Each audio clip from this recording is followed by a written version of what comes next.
I thank the Speaker.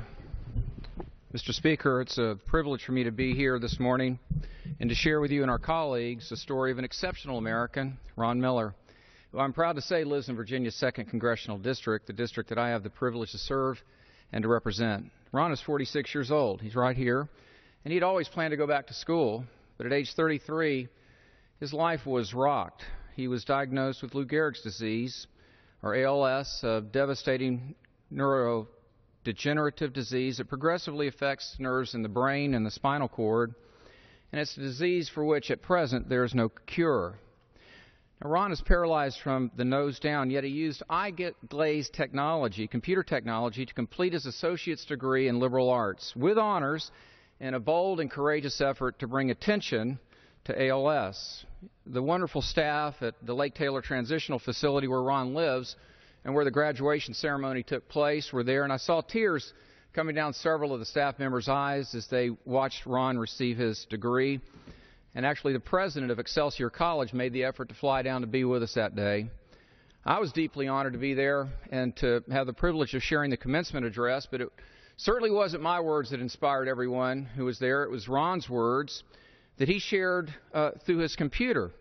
He didn't talk about himself. He didn't talk about how difficult things are for him. He mainly thanked all of those in his life that had made the degree possible. He talked about the importance of education and the importance of finding a cure for ALS. I want to share just a small portion of what he shared that day. I watched his eyes as they guided the cursor on the screen to the play button. When he hit it with his eyes there, it actually started the computer to speak, and he put it this way. He said, "I ask that all of you bear with me as I stumble my way through this. At least I can blame the computer if I mispronounce anything." Well, listen, that got a laugh there. He's got a great sense of humor. He thanked another person. He said, "Thank you for ensuring that I start each class not as a disabled person, but as a differently abled person." He thanked all the nurses and the nurses' aides there. He said, "You are my heroes, and first of all, it takes a lot of work for me to look this good." So as I shared with you, he's got a great sense of humor, and he thanked his family, and he thanked his friends for their love and support. And he put it this way. He said, "It isn't always easy, speaking of life." He said, "It never is. I just have a different set of challenges than most." And he left us with this quote by John Wooden. He said, "Do not let what you cannot do interfere with what you can do." Powerful words. And to me, Mr. Speaker, Ron's courage and his remarkable achievement represents the very best of the American spirit and the human spirit. It's a strong heart that chooses to be grateful for life's simple blessings, one that values the gift of friendship, that embraces the pursuit of knowledge, and the one that does not rest in a relentless pursuit to lessen human suffering, especially for those who will follow. So I really count it as a high privilege to know Ron and to count him as a friend. He's fulfilling his mission to ensure that Americans are educated about the challenges that those with ALS face. And he's also shown us what a person with ALS can accomplish.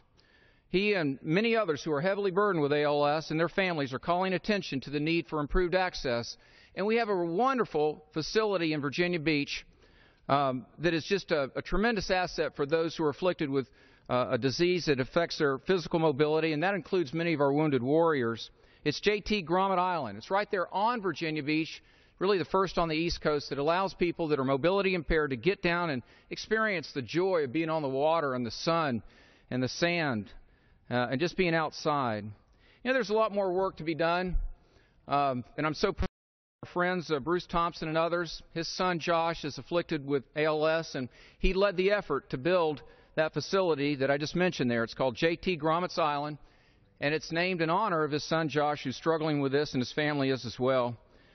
And I just want to close my comments today with great respect for those who are struggling with this disease, and to share with you something that Ron has said about his struggle. And it's an outlook on life that I found profound and inspirational. And I posted it in my home to where I see it every day. He said this: "I may have ALS, but ALS does not have me." So, Mr. Speaker, may Ron's remarkable achievement and the spirit that he exhibits in his life inspire all of us to join him in this worthy fight to find a cure for ALS. I yield back the remainder of my time.